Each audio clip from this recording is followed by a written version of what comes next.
अज्ञानतिमिरन्दस्य ज्ञानाञ्जनशलाकया चक्षुरुन्मिलितं येन तस्मै श्रीगुरुवे नमः। नमो विष्णुपादाय कृष्णपृष्ठाय भूतले श्रीमते भक्तिवेदान्तस्वामिनिति नामिने। नमस्ते सरस्वते देवे गौरवाणी प्रचारिणे निर्विशेषशून्यवादी पाश्चात्य देशतारिणे।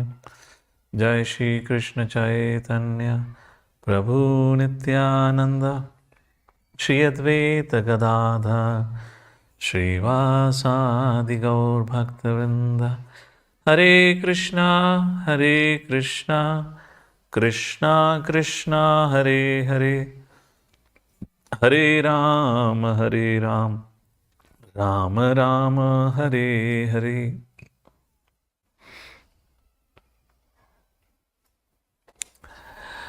So Hare Krishna, we welcome you all once again for the 6th episode of Gita Essence series. We are on the 6th chapter, and let's start our discussion for today, where we are going to study about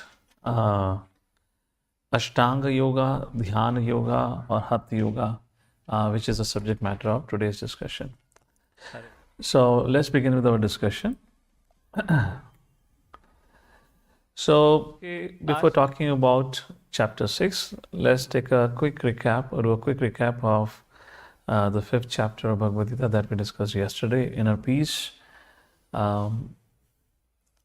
This discussion in chapter 5 began with Arjuna's inquiry.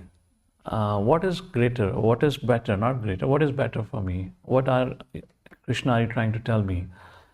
Renunciation in knowledge is the path that I should take, or else work and devotion. So for him, renunciation and work were incompatible. He was confused. He asked this question. So first initial 10 verses of the 4th chapter were more or less discussion by Lord Shri Krishna about what is Niskam Karma Yoga and how to perform Nishkam Karma Yoga. And Krishna makes it very clear that it is the easiest and the safest path. In fact, there is 2 terms called as sannyasi and yogi. Who is a sannyasi, according to the definition of Bhagavad Gita, is one who works in the spirit of renunciation, is actually called as a sannyasi. Sannyasi is one who is not attached to the results of his work. Then what is a yogi? Yogi refers to one who controls his mind and senses, who refrains from any kind of sense engagement. That is a yogi. So Krishna is actually trying to tell Arjuna, be a sannyasi. You want to take a path of a yogi, which is very, very difficult, which we will discuss in the 6th chapter now. So you be a sannyasi, which means engage in duties and do it with the spirit of renunciation. After describing that, discussion on the importance of Nishkama Karma Yoga, then Arjuna had a doubt. And his doubt was, my dear Lord, how can I not be attached to the results of my work? Because I worked hard for it. I did so much hard labor to get that result, and you're telling me not to be attached to it? Krishna said, you are attached because you think you are the doer. That's the whole problem. Arjuna, let me tell you a fact. You are not the doer. There are 3 doers. Jiva, Ishvaraha, and Prakriti. The living entity, the Lord, and material nature. Wherein the Jiva only has the freedom or ability to desire. Ishvara observes, witnesses the desire, and if Ishwar, which means Paramatma, sanctions based on the living entity's karmic bank balance, then if Ishwar permits, sanctions the desire, then Ishwar instructs Prakriti, material nature. What is material nature is a detailed subject matter, which is, we're going to see it in the 3rd section from chapter number 13 to chapter number 18. Prakriti is being discussed at length there. Then you will understand what Prakriti is. It's not only the material world that we see, there are also the laws of the material world and the constituents of the material world are all described in Bhagavad Gita comprehensively later on. So Paramatma instructs Prakriti, and Prakriti facilitates or provides for that desire. Like that, the desire of a living entity gets sanctioned. We had already discussed, we all have an experience that not all our desire gets sanctioned. Some desire gets sanctioned, others desire do not get sanctioned. So Krishna said, Arjuna, please try to understand, you are not the doer. You think you are the doer. There are 4 defects which Vedic scriptures describe about a living entity. Why a living entity keeps getting bewildered? There are 4 reasons. It's universal fact, regardless of your gender, regardless of your caste, religion, etc. First, tendency to make mistakes. We all have a nature to make mistakes and blunders. We all must have done it few times, if not many, at least until now. Second, imperfect senses. I already have specs. So you can understand, because I have a weakness of eye, I have a specs. Imperfect senses, we cannot perceive perfectly through our senses.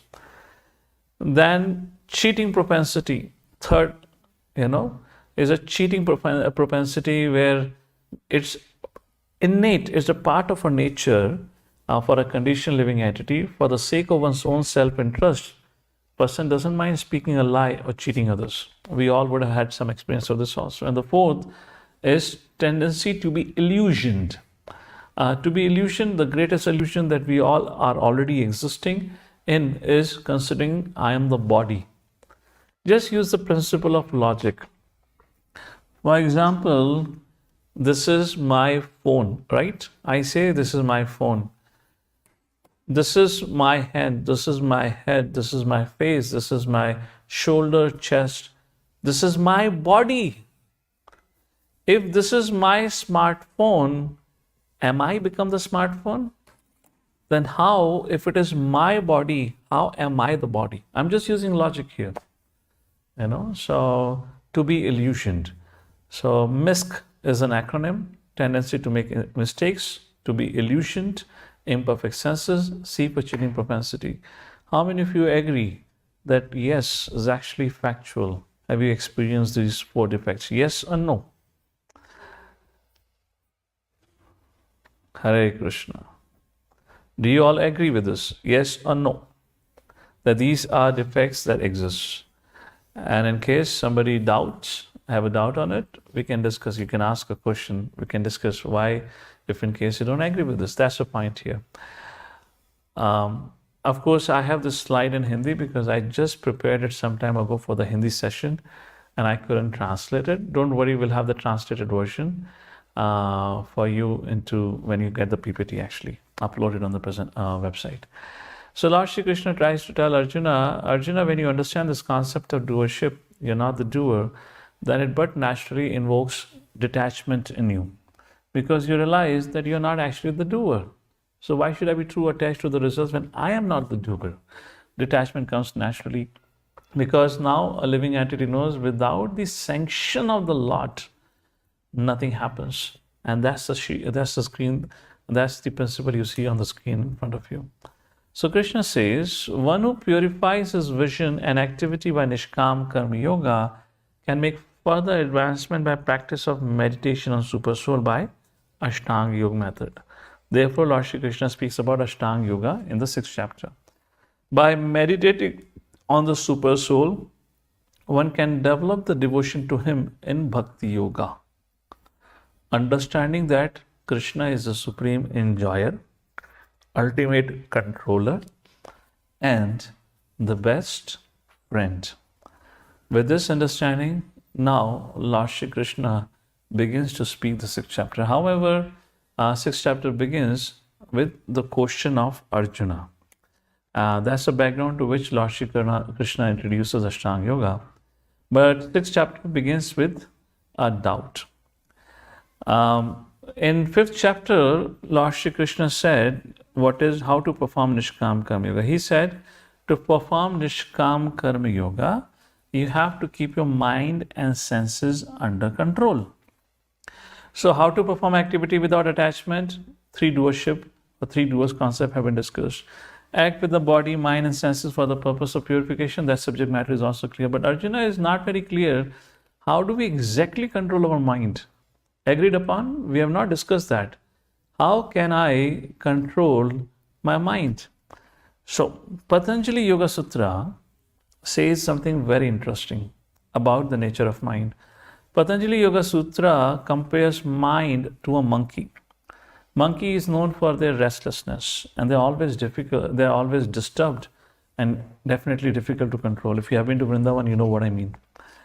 So, in this chapter, Arjuna expresses that it is very difficult to control the mind. Then, what is the hope for us as we live in the world of constant distractions? And moreover, we are not as qualified as Arjuna. I hope you all know the greatness of Arjuna.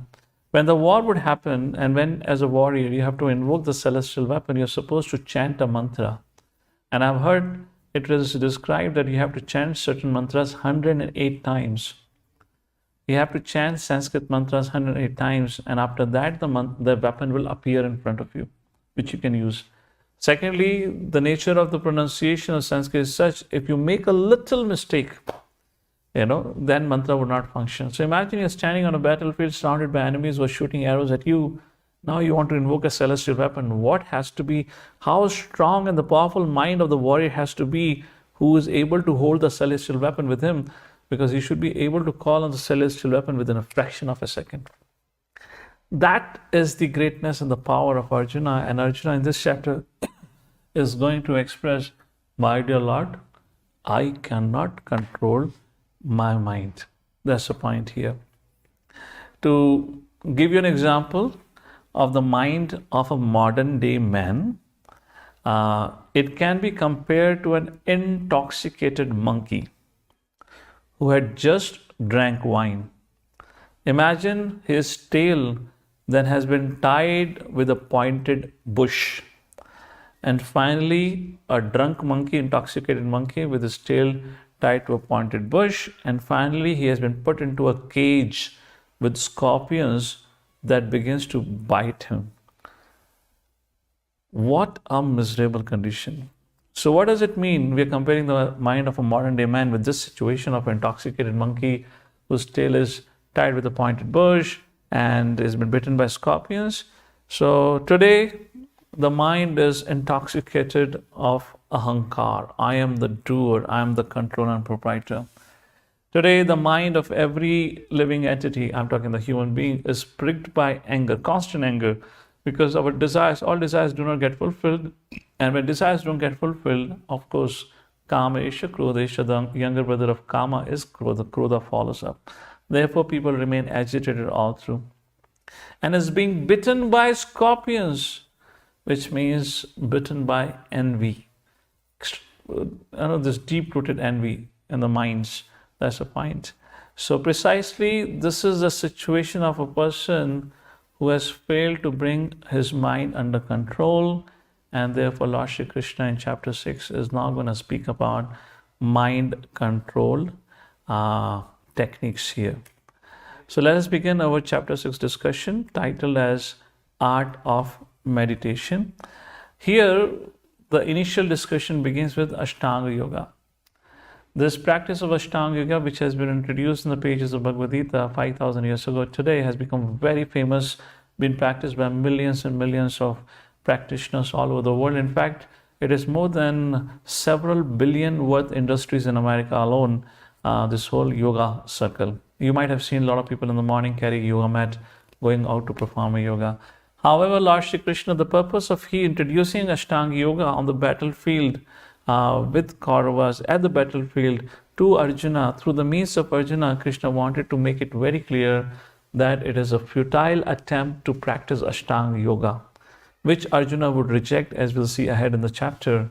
So through that, Lord Shri Krishna wanted to make it clear, those who think that they can take to the process of Ashtanga Yoga, you will never ever get the desired result. First of all, what is one of the desired results of yoga?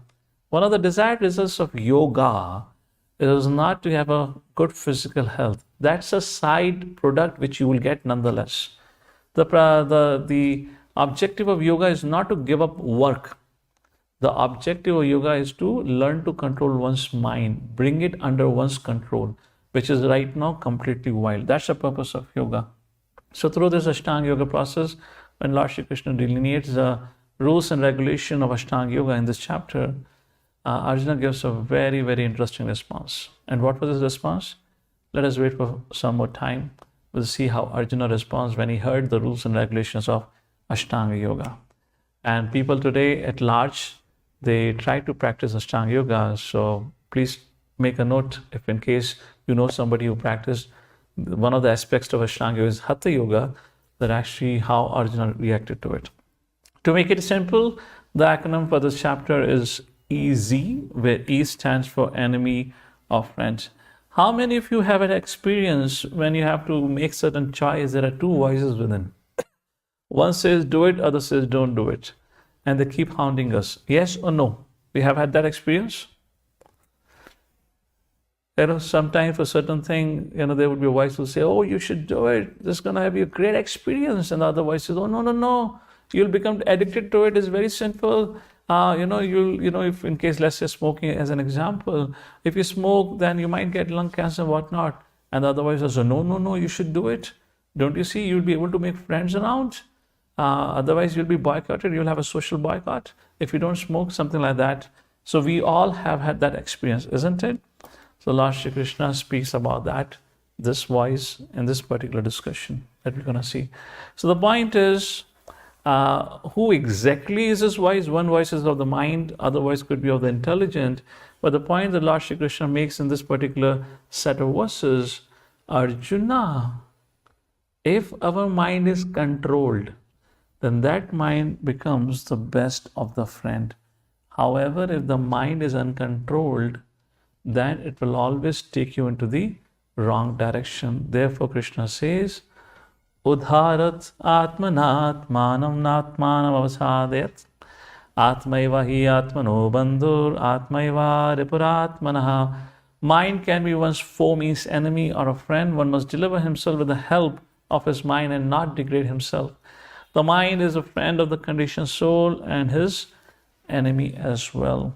So mind can be one's friend and enemy depending on if it's controlled or uncontrolled. So how do we control the mind, or what's the subject matter? How do we do so? That becomes the premise of the rest of the chapter.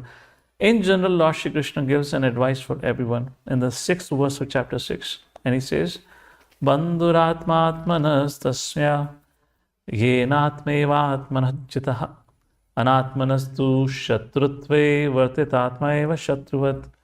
One who has conquered the mind becomes the best of the friend. One who has failed to conquer the mind remains the greatest enemy. Based on these two verses, we do a course, a series of seminar or talks on the course titled as Mind Management. Actually, it was already going on prior to this when I started it. It was a weekend program. After this, I'm going to continue that. There we go in the detailed analysis of how this mind functions, how mind interacts with the intelligence, how mind interacts with the senses, and all the subject matter in detail. This is very important for us to understand how the mind functions, the nature of the mind, and how it is so important for us to act in a way that we are able to control the mind, not get controlled by the mind. Just like all of us here are very much educated about the physical well-being. So let me ask this question to all of you. Imagine you're traveling in a train and the train stops at a station and you're thirsty. So how many of you say here that you will get down from the train and on the station where you see that, the local tap, you'll open the tap, fill your water bottle with the water from the tap, come back and drink it because you're thirsty. How many of you say you're going to do so? As far as I understand, most of our people today are not going to do, at least city dwellers mostly will not do it, because people have become very conscious about the hygiene and cleanliness. So we are aware about the physical well-being, what harms the physical well-being, what is essential for the physical well-being, so we are able to make right decisions. Therefore, we have to also become more conscious and aware and knowledgeable about the mental well-being. What brings mental well-being and what harms mental well-being. Some of you might wonder, what is the need of mental well-being? I had given that example yesterday. I'll make it once more. If you are served with the best of the meal and you are hungry and you really want to eat it, you want to pounce on it, but imagine your mind is very agitated, extremely disturbed. How many of you can actually really feel like eating it or can actually really taste the food? We will not be able to do so. So our physical well-being, in one sense, depends a lot on our mental well-being. That's the point here. Let's move forward. Lord's advice for all. So in essence, Lord Shri Krishna makes a point that we have to train the mind, and we have just discussed the importance of training. Here, one way of training the mind is Ashtanga Yoga, which Krishna is going to speak in a short while. Other is through the process of Krishna consciousness. How does the process of Krishna consciousness and Bhakti Yoga trains the mind?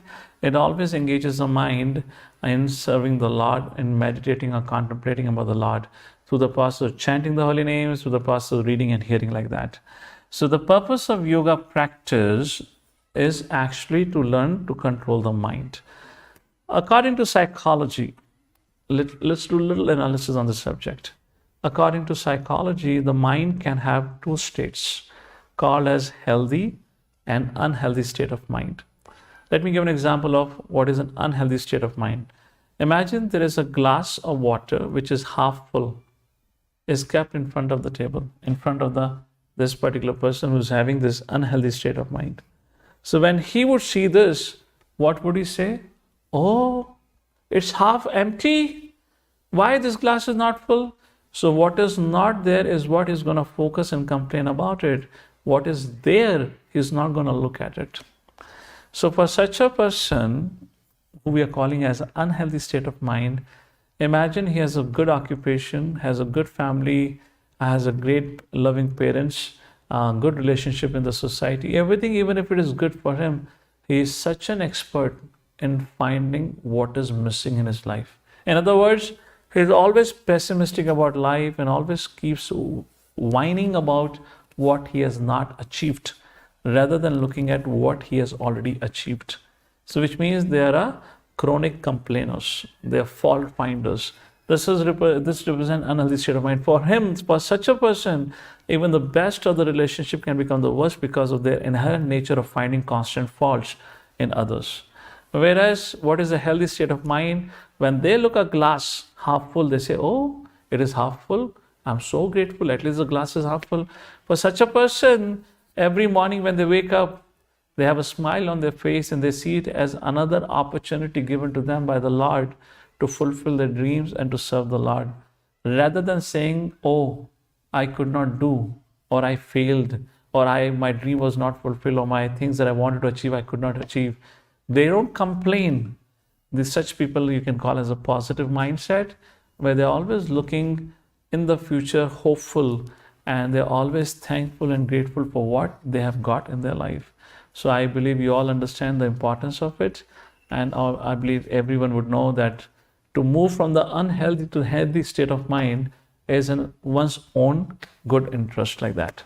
So the quality of life depends on the quality of thoughts. Your thoughts form the world around you. What does it mean? It means our thoughts define our beliefs, and our beliefs define our lifestyle, and our lifestyle indeed strengthens or solidifies our thoughts. Lifestyle means our behavior. If you want to change your behavior, the change has to be brought into belief system. And to change the belief system, we have to change our thinking. It all begins with thinking. So how all behavior is belief driven? I would like to prove it to you. For example, imagine you have a wallet, you take out a wallet and there is a 2000 rupees currency, Indian currency. When you look at that note, what is our behavior response? This is my money because it was found in my pocket. Correct? Now imagine today evening, our respected Prime Minister of this country, Narendra Modi ji, he decides to declare demonetization part 2, which means tomorrow morning, this 2000 rupees note will not be even enough for you to eat chole on it. These roadside, the shops who gives you chole to eat on a paper. It's not even of that much size. So you think this is my currency, person behaves like that, but matter of fact is the currency does not belong to us, it belongs to Reserve Bank of India. They can any point of time call it null and void. So why that attachment was there? Because the belief system was, it is mine, because it is found in my pocket. And that's the reason the response of attachment was there. So all behavior is belief driven. Let me give you another one very interesting example. Srila Prabhupada, when he was in a married life as Abhicharan Day, 1945, Second World War, Japan was dropping bombs at Calcutta because Calcutta was the capital for British at that point of time. So everyone was hiding into a bomb shelter. The neighbor of Abhicharan Day was also running towards a bomb shelter when he saw Abhicharan Day standing in the kitchen and cooking. He said, Abhicharan Day, what are you doing? Don't you see the Japanese fighter jets? They're flying above the sky. They're dropping bombs. We need to seek shelter. And Abhicharan Day, in a very cool-headed way, he said, oh, well, if Krishna wants to protect somebody, nobody can kill him. If Krishna wants to kill somebody, nobody can protect him. If that's what Krishna wants, that is what's going to happen to me. I am preparing bhoga for my Lord, for my deities. I'll continue to do so.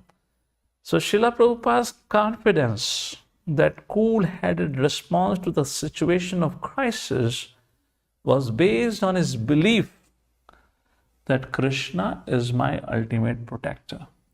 And Krishna wants to protect me, nobody can harm me. If Krishna wants me to bring back me to him, then nobody can protect me nonetheless. And that's the reason Srila Prabhupada gave a response like that. Once again, I hope you're able to see the connection in your behavior with your belief system, and which is driven by the thoughts that we cultivate. So if you want to change your behavior, it begins with changing the belief system, which begins with changing the thoughts. Why it begins with changing the thoughts? Thoughts are found by the association we keep. Thinking, thoughts are found by the association we keep. There are two kinds of association of a person and association of information. We know that association is contagious. We have already spoken before. One of the common saying is, a man is an average of 5 people with whom he regularly associated. Anybody, you can identify his behavior by seeing the 5 people with whom he closely related. That's how he becomes like that. And that's been described by the association of persons. So we know of that. We have from Ramayana, Keikei had association of Mantra. So Mantra was an envious lady, and Keikei ended up becoming like that because of the association of Mantra. So association of people, we do understand. But there is something else today which affects our thoughts far much more than even the association of people, and that is association of information. We are living in the information age. Imagine a person is addicted to watching news. What does the news today talks about? It's always breaking news, always about criminal activities, always about some act of violence, terrorism, and very, very strange and bizarre news. All derogatory, all, very obnoxious thing that they will talk about. Hardly you will see anything which is positive, uplifting, and as part of well-being. It seems like when you watch the news, there is nothing good happening in the world. Imagine for such a person who is addicted to watching news. Do you think he can ever live his life peacefully? He would only think the world is going to get doomed. The world is in total crisis. Even his neighbors could be a loving neighbor, but because he has seen news for so long, where he has developed so much doubt in people, even to his neighbor who are kind and compassionate, such person would look with a sense of doubt like that. Imagine somebody has grown up in his life just watching Hollywood and Bollywood movies. Can such a person really live a life in a reality world? But he has seen the movies like what the Superman, He-Man, She-Man movie comes about superstars. Or even forget about superstars. Imagine the superstars of Bollywood movies. For example, our Rajinikanth-ji, respected Rajinikanth-ji from South India. I remember a long time ago when I was a child watching a movie where Rajinikanth, the hero of the movie, is driving a truck on a highway or on a road, main road, and suddenly that road is blocked by a dozen gundas. They're waiting to beat the hero, the Rajinikanth. Rajinikanth stops the truck, he jumps out of the truck, and underneath his lungi, he takes out a bidi, puts it in his mouth, lights it up, takes a puff, and throws the bidi up in the sky. It goes flying in the sky, and Rajnikant goes and beat the hell out of those dozen men and comes back to the same spot, puts his head up, and the bidi falls in his mouth. Only the hero in the movies can violate the laws of physics, not in reality life. But if people are grown up with this, you can imagine what would be the level of the development of their consciousness. Similarly, we can talk about the books. Sidney Sheldon, Harry Potter, and whatnot. If people read such kind of contents, you can imagine what kind of thoughts they'll be having, what kind of belief system they'll create, and what kind of lifestyle. Therefore, in these days, almost every week you will hear about the stories of shooting in America, in the college campuses, sometimes in the supermarket. It has become an ongoing affair. And when people, particularly the doctors and psychologists, began to study this case, they came to the conclusion these days the teenagers and the young kids are so much subjected to the scenes of violence through the video games. On an average, every single day, they get to see more than 20,000 scenes of extreme violence. As a child, when you get to see that, you but naturally going to become violent. Therefore, they pick up a weapon, they go and shoot people, not understanding the consequences for oneself and others. Like this, the association of information has the potential to destroy the life and is destroying the lives of people in general. In essence, if you want to change your world, the world is nothing but a reflection of your own consciousness. If you want to change your world, it begins with changing your thoughts. Thoughts get cultivated by association of people and information. Take association of saintly people, association of information. Replace your reading of books by the books like Mahabharata, Ramayana, Bhagavatam, Bhagavad Gita, Pancharatra. There are many Vedic scriptures with beautiful real life stories where they'll help you find a role model for courage, integrity, valor, chastity, respect for parents, obedience, discipline. And those role models will be able to, through those good values, you'll be able to imbibe by learning about the lives of these great personalities and become a person like that. Those of you who are too tuned to watching news or movies, replace that with educational programs, devotional programs, devotional dramas. ISKCON in general have so many devotional dramas that you can watch. There are devotional movies also now. Little Krishna movie like that. Movies on Ramayana that you can watch. You don't only watch it, you learn it. And your mind grows on the constructive side rather than the destructive side. So these are some of the things that how we can make our mind a friend than an enemy. And it begins with changing our association. That's what we can do even from today. And all of you have taken a time to come forward for these kind of sessions. Actually is a step forward in this direction. And the advantages of it we have already discussed. If you're able to control your mind, mind becomes the best of the friend. And Krishna says the controlled mind paves the way for liberation, freedom from all kind of miseries. So let's take a look quickly at the potential of the mind. When mind is controlled, it acts as a friend, whereas uncontrolled acts as an enemy. Controlled mind follows the dictations of Guru, Sadhu, and Shastra. Uncontrolled mind follows the whims of or dictations of lust, anger, greed, illusion, pride, envy, whatnot. The controlled mind inspires us, encourages us to perform the yoga, take to the path of yoga, which in return satisfies or pleases the Lord. Whereas uncontrolled mind pursues us in sense gratification. We have already discussed yesterday, Yehi samsparsh jabhoga dukha yoni evate. Those who pursue the path of sense gratification, they only bring misery in their life. And by this controlled mind, person by performing his activities ultimately gets liberated.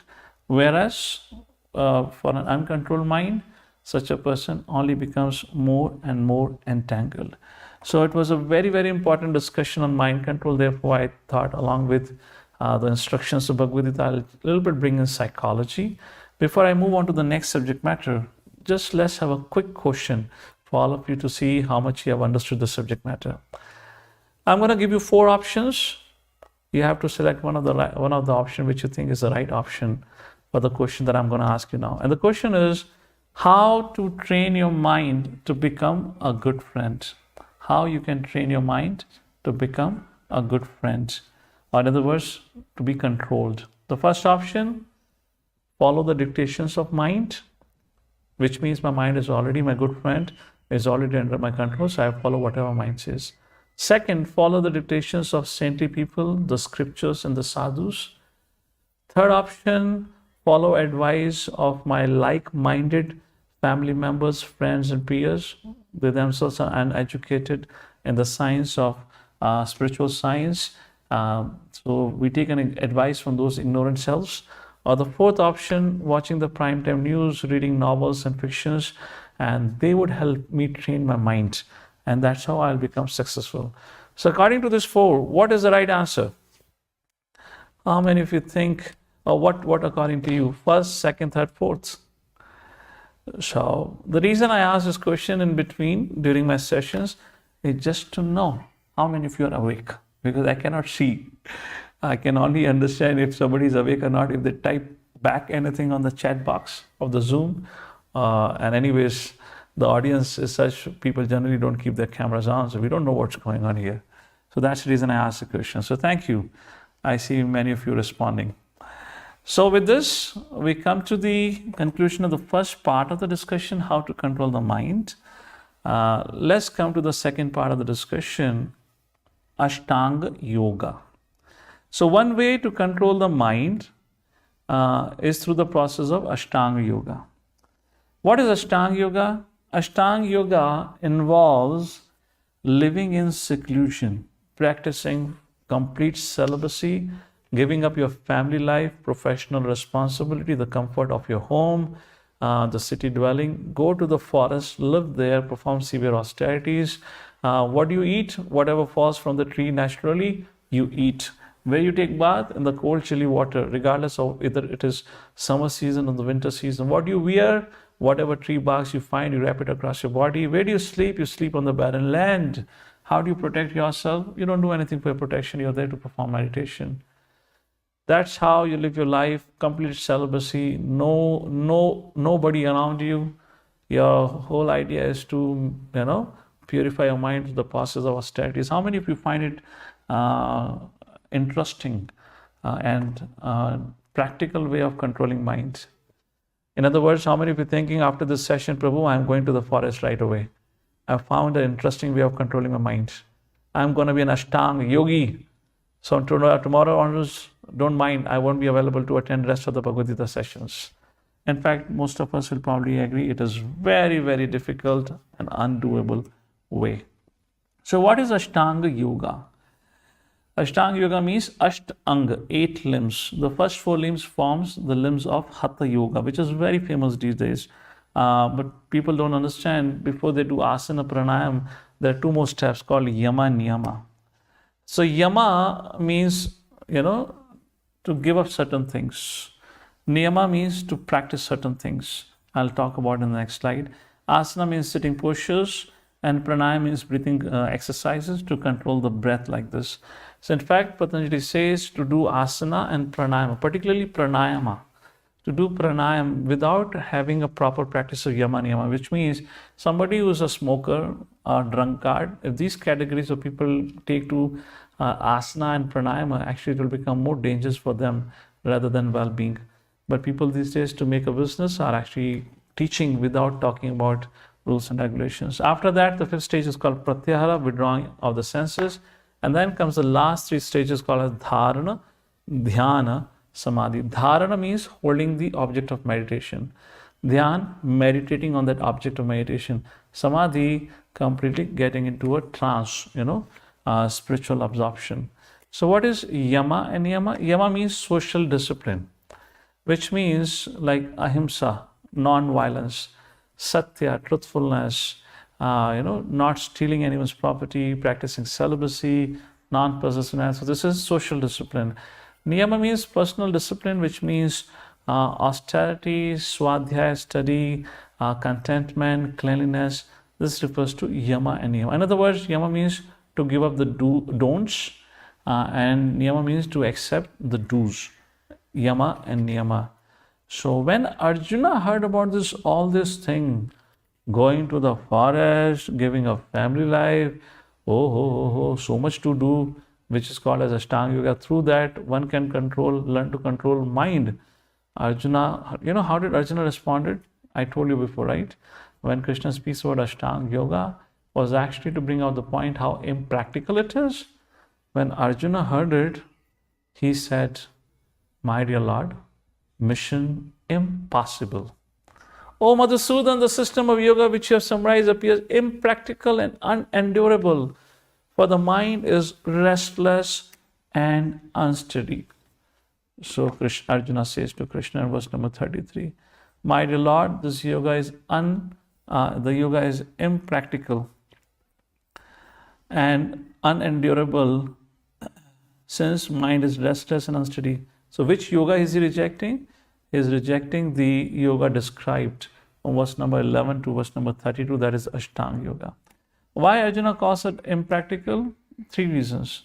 First is the characteristics of the Kali Yuga in which we are, of which 5,000 years have passed away.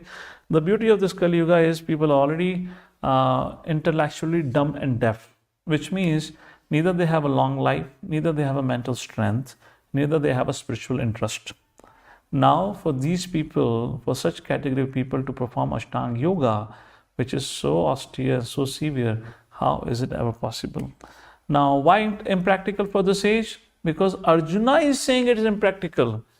So what potential is there for us, the jiva of this world, to be able to perform Ashtanga Yoga when Arjuna, the man of such a great character and caliber, where he said, "My dear Lord, I can control the raging wind, but not the mind." How is it possible for us? And what is the modern day yoga practice that we have? Modern day imitation yoga schools are actually condemned because they're completely ignorant of the desired goal of the yoga practice. They only teach about how yoga can be utilized for making your body healthy so that person can enjoy the senses, but they actually cheat you because that's a path of suffering. They don't teach us the right objective and the goal of yoga. Therefore, Arjuna says, "Chanchalam hi manha Krishna pramati balavatram tasyaham nigraha manye vayuriva sudushkaram." The mind is restless, turbulent, obstinate, and very strong. So what is the nature of mind? Flickering, chanchalam. Just look at Arjuna. 13 years he waited for this movement on the war. And who invited Krishna to the battlefield? Arjuna. Why Krishna became a charioteer? Because of Arjuna. And now after all this thing, Arjuna says, I am not going to fight. Because of his attachments towards his elders like Bhishma, Pitama, teachers like Dronacharya, the doubts begin to manifest in his heart. He says, I will not fight. And it didn't only raise doubts. Arjuna actually went on to justify his decision. So the nature of mind is creates doubts and then it rationalizes the cause of the doubt, which means the attachment, just like Arjuna did, by giving 5 different reasons of not fighting. Second, obstinate and strong. Once it decides, it becomes very difficult to undo it. Let me give an example. A couple of years ago when I started, or when I used to do corporate programs or corporate events, one of the participants who was attending my programs regularly, he came and told me, I want to share something to you. I said, yes, what happened? He said, something so bizarre and so strange happened. I really want to confess to you. I said, what happened? He said, so troublesome thing happened that I can't really imagine that this is how I was treated. I said, really? Who mistreated you? He said, let me tell you what happened. He said, I came back from my office around 9 o'clock, had my dinner, and I was about to go to bed around 11 o'clock in the night. Then I thought, why don't I just quickly catch a glimpse of the news? What's happening in the society? I switched on the TV. I was watching the news. I just started watching the news when an advertisement came. And that was an advertisement of chow mein. I saw the advertisement of chow mein. I just had my snack or dinner snack or whatever I ate. And I was about to sleep. I had to get up early in the morning. I had a very important client interview. And I saw chow mein.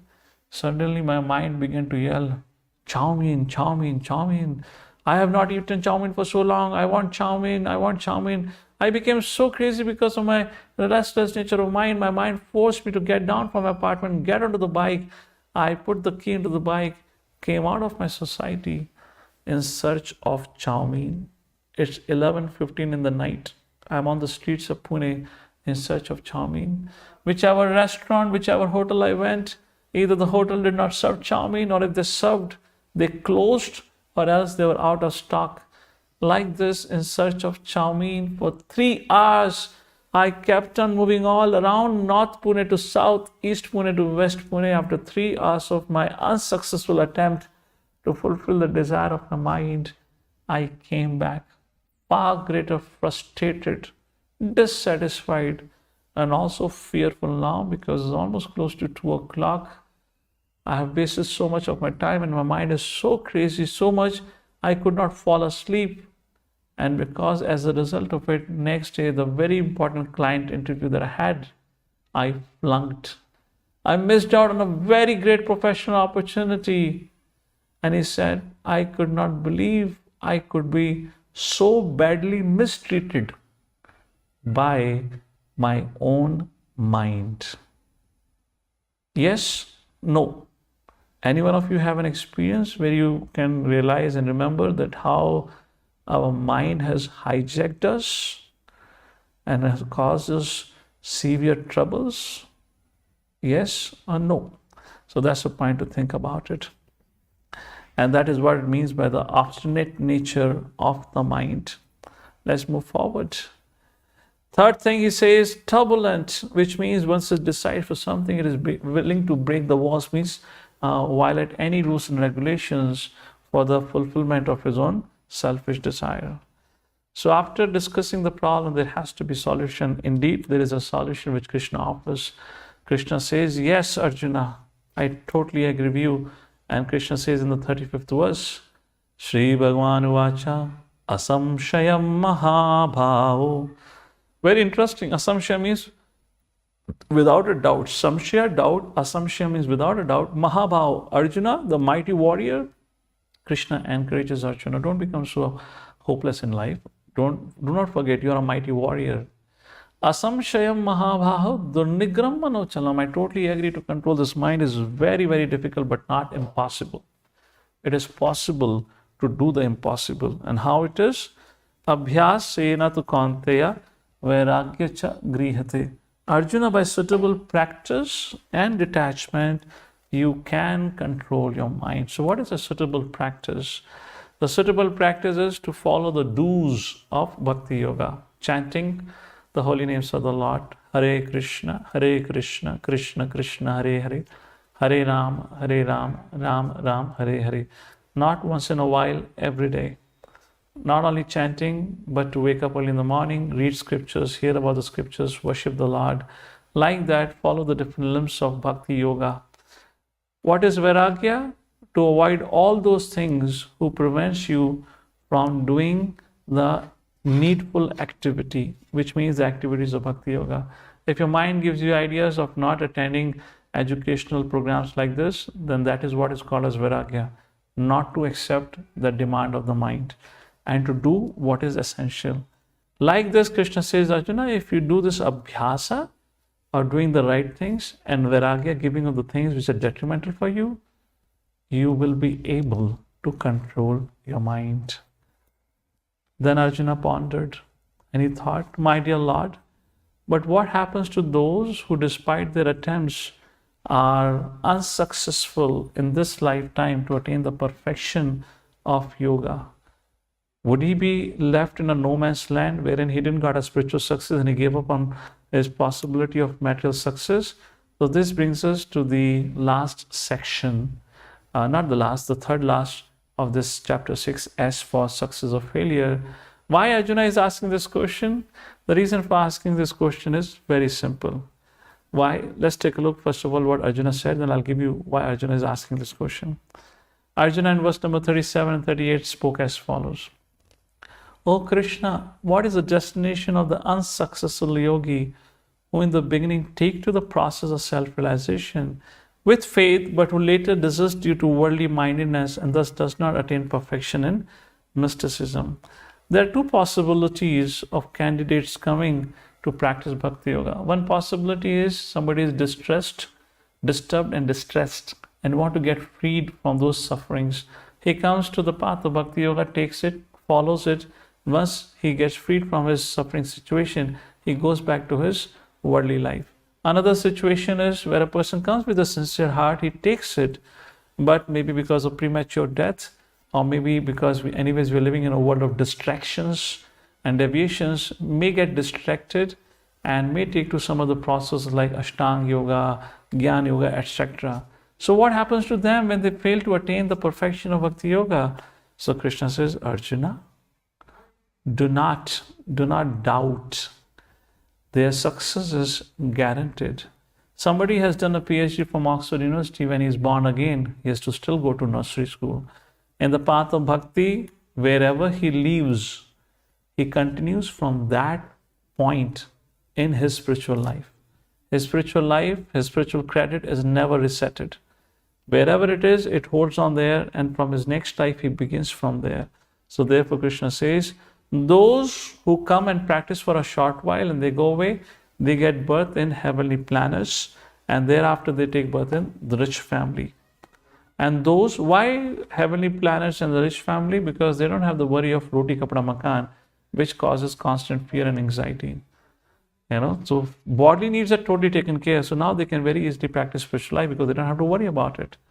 And those who after a long practice get a little distracted, they take birth in the families of devotees. Even before their conception, the spiritual environment in the Krishna conscious culture is created. So when the child is born and appears from the womb of his or her mother, then is provided with a bhakti environment. Finally, Lord Shri Krishna concludes the chapter 6 with the affirmation, Arjuna, be a yogi. So question arises, what is a yogi? Yogi means life and activities are aimed at establishing one's relationship with Lord. But there are different ways of establishing, which we have already discussed, like Karma Yoga, Jnana Yoga, Bhakti Yoga, and Dhyana Yoga. Karma Yoga is through the means of senses, Jnana Yoga through the means of mind, Dhyana through the means of intelligence, and Bhakti Yoga through the means of Atma, which means we surrender life and soul in the service of the pleasure of the Lord. So many options are there, it's but an obvious question, which among these is the best one? So who can tell us which is the best yoga? This question is similar to who can say which version of Microsoft Windows is the best. Obviously, the founder of Windows, the author of Windows, Bill Gates. Similarly, who has described the yoga process? Lord Shri Krishna. So he can only tell us which is the best yoga. And Krishna says in the last verse of 6th chapter, Yoginam api sarvesham. Among all the yogis, sarvesham, the best of the yogis, madgatenantaratmanah. Shraddhavan yo bhajate mam same yuktatamo matah. One who renders devotional service unto me with faith, I consider him to be the best of the yogis. So question arises, what is Bhakti Yoga? Bhakti Yoga means connection of soul to Krishna or to God. In other words, that yoga which establishes soul's love and service for Krishna is called as Bhakti Yoga. And in this age, the primary practice of Bhakti Yoga is the chanting of the holy names of the Lord. Hare Krishna, Krishna Krishna, Hare Hare, Hare Rama, Rama Rama, Hare Hare. And through this process, person from any background can take to any culture, any caste, color, creed, can take to this easy process of Bhakti Yoga and attain to all the benefits that the Bhakti Yoga has to offer. Many times people ask, can I practice this Bhakti Yoga in my family life? Yes, why not? Lord Shri Krishna spoke about this to Arjuna. He was not a sannyasi, he was a grahastha, he was an administrator. But yet people have questioned, but how can I get time to practice Bhakti Yoga? So you think you're more busy than Arjuna? Arjuna was on the battlefield when he couldn't learn about the science of Bhakti Yoga then. So are we really busy? Okay, let's give you a benefit of doubt, you're busy. But there are 3 categories of time where we can manage out. In other words, our time can be categorized into 3 ways. or can be put into three sections. One is work time, worry time, waste time. Work time is a work time when you do some meaningful activity for your professional life or personal life. But there are two other quadrants where we really waste our time, which is worry and waste. Worrying about the future. And waste, like wasting time watching news or social media, things like that. So nobody is asking you to compromise or do anything in your work time, but replace the time of worry and waste, where your worry time and waste time. Take out that time, and in that time, take to the spiritual practice. It's only for your own good interest. A lot of time people say, oh, is yoga or bhakti or spirituality a retirement program? Not at all. Why? As it is said, life is a preparation and death is the examination. When death will come, nobody knows. Therefore, spirituality should be given the highest importance. To conclude with, so what am I supposed to do now? What can I do? First thing, understand your situation. Accept that I am in a sickly state and I need help. What are the symptoms of my disease? Birth, death, old age, and disease. It is unavoidable for every living entity who is born in this material world. These are the four sufferings that everyone faces. And there are three other sufferings or kleshas. Adhyatmika, because of one's own mind. Adhibhautika, because of the living entities like mosquitoes. Adhidevika, natural disasters. It is common for every living entities. Nobody wants it and nobody can avoid it. So if we acknowledge that we are suffering through this, which means we understand we are sick. So now we need to find a doctor to fix the sickness. So what we need to do, we have to approach the right doctor. If you have understood our health is not good. But just like anybody wearing a doctor's uniform and stethoscope does not become a doctor, similarly, somebody wearing a sadhu attire, having a big beard, does not become a sadhu or a genuine person. A doctor has to be authorized from a well-established university. So does the guru. So approach the right doctor means one should not approach any guru. A guru must come in a parampara. We have discussed in the 4th episode. His Divine Grace A.C. Bhaktivedanta Swami Srila Prabhupada was founder of International Society for Krishna Consciousness. He comes in Brahma Madhava Gaudiya Parampara, which was started by Lord Shri Krishna. Krishna instructed Brahma, Brahma instructed Narada, Narada instructed Vyasa, Vyasa instructed Madhvacharya. Under the disciplic line of Madhvacharya, then we had Sri Chaitanya Mahaprabhu, and under the disciplic line of Sri Chaitanya Mahaprabhu, we had Srila Prabhupada, and through Srila Prabhupada and Srila Prabhupada disciples, we are receiving the same knowledge that Krishna gave to Brahma at the beginning of time or to Arjuna 5,000 years ago. Please remember, Evam Parampara Praptam. Spiritual knowledge is received only through disciplinary session. So what should I do now? I understand I'm sick. I know which doctor to approach. But there are two other things we have to do. For example, somebody has got fever. The doctor gives certain prescriptions. What to do, what not to do. The things to be avoided, particularly for eating. Similarly, things to be taken for one's diet. Similarly, there are certain negative things which we need to avoid and certain positive things which we need to accept. What are the negative things at large? First, meat eating.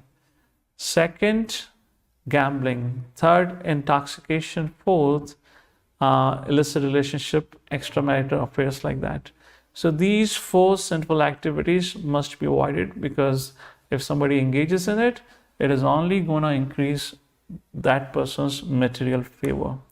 So we have understood what negative things should be avoided. Now comes the 4th point. What is the positive, or what is the treatment? Apply positive treatment refers to ABCD formula. We have discussed it before, so I'll be quick with it. Association of saintly people. Read Vedic literatures, wisdom books. We have already spoken about its advantage. Chanting of the holy names of the Lord. Hare Krishna, Krishna Krishna, Hare Hare, Hare Rama, Rama Rama, Hare Hare. This is not a speculative or concatenated mantra.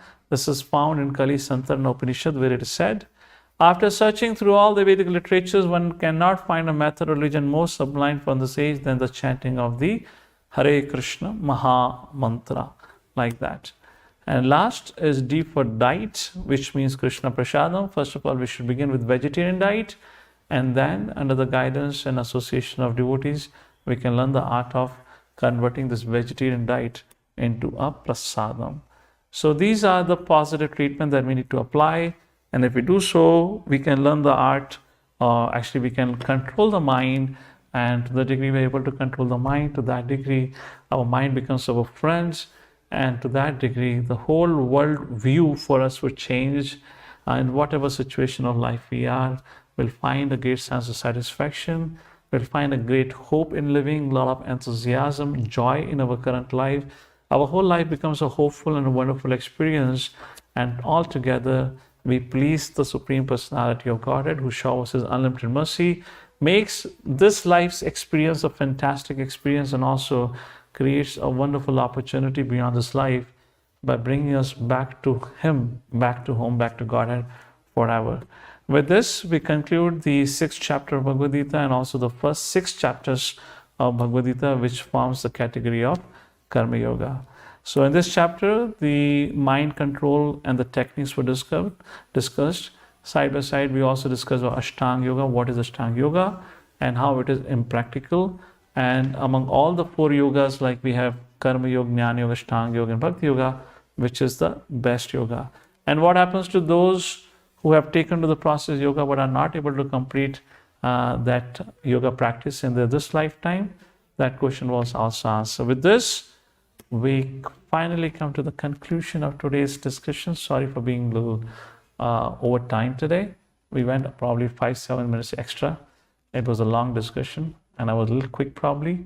So tomorrow is off, and day after tomorrow, Saturday, when we meet, the topic of discussion would be Show Me God from chapter number 7. And with that, thank you so much for your kind attention and patient hearing for all this Bhagavad Gita session. With this, I conclude for today.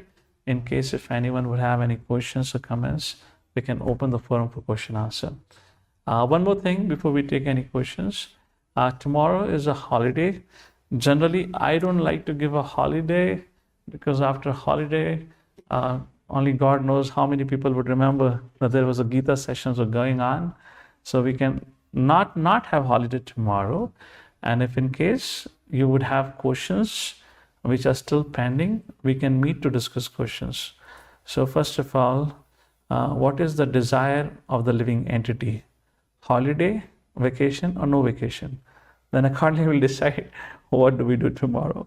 So you can let me know on the chat box. Accordingly, I'll plan out my schedule for tomorrow and confirm you if you're going to have a program or not.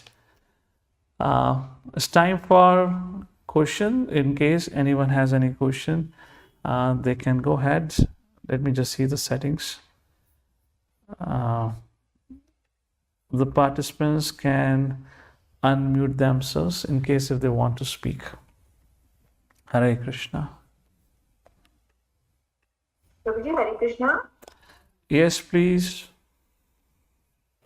Prabhuji, about carrying forward the devotion, the same bhakti, whether life after life it happens, this is understood, but whether it happens in one life also, by any chance a person was not able to continue with bhakti in the past due to whatever reason, and again, I mean, after favorable things, things change and the days change and the times change.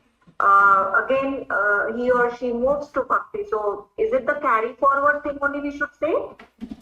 Are you saying that in this lifetime, how somebody takes to bhakti is because of their past life bhakti? Is that after a gap? What do you mean by gap? Means like when they were in childhood or maybe in the middle age, So which means for the first 20 years of their lifetime, they didn't show any bhakti symptoms, but after 21 or 20 years of age, they showed interest in bhakti. Is that right to assume that they... The reverse way.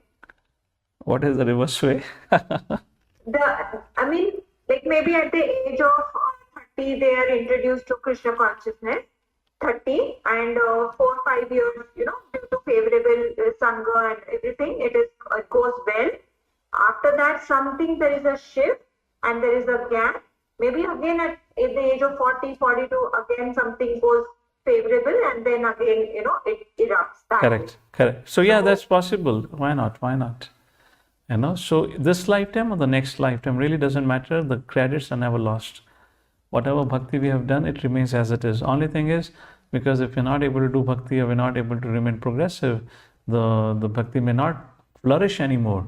But bhakti never becomes stale. Whatever bhakti we have done, it never gets destroyed. The credit remains eternal. Okay. Thank you so much, Prabhu. Hare Krishna.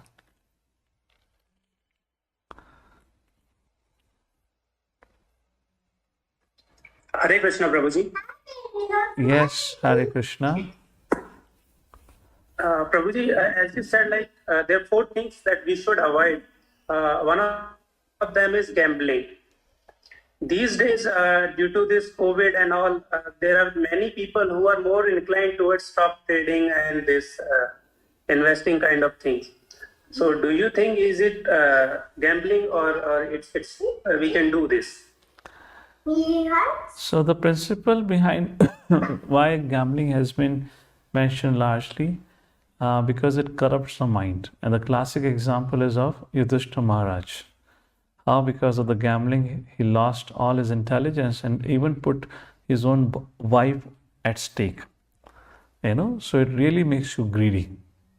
And in that way, the person loses intelligence. Second thing is when you are into stock market, stock exchange, trading, etc. If it keeps your mind always absorbed in the subject matter of what's going on with my shares, how much profit did I make today, how much loss I made today, where is the question of you having any sanity of mind? Which means rather than thinking about Krishna or Vishnu, you're always thinking about Lakshmi. So how much different are we from Ravana? Ravana was always thinking about Lakshmi only, right? Sita. He was Sita conscious, not Ram conscious. So as long as you're not going to become too much money conscious, then it's okay. But generally it doesn't happen like that. Now, because of COVID times, there had been some practical issues and challenges that also have to be seen. There are certain things that are called as emergency, and because of course for many people it had been a very tough time during the unprecedented COVID crisis. So what is done in the case of an emergency or urgency cannot be made as a rule. If for some financial stability somebody has to do like this for a short while, okay. But you have to understand the principle. Principle is the person becomes greedy, too much money conscious, and even if he want to do any yoga practice, his mind will be so troubled and distracted. All right.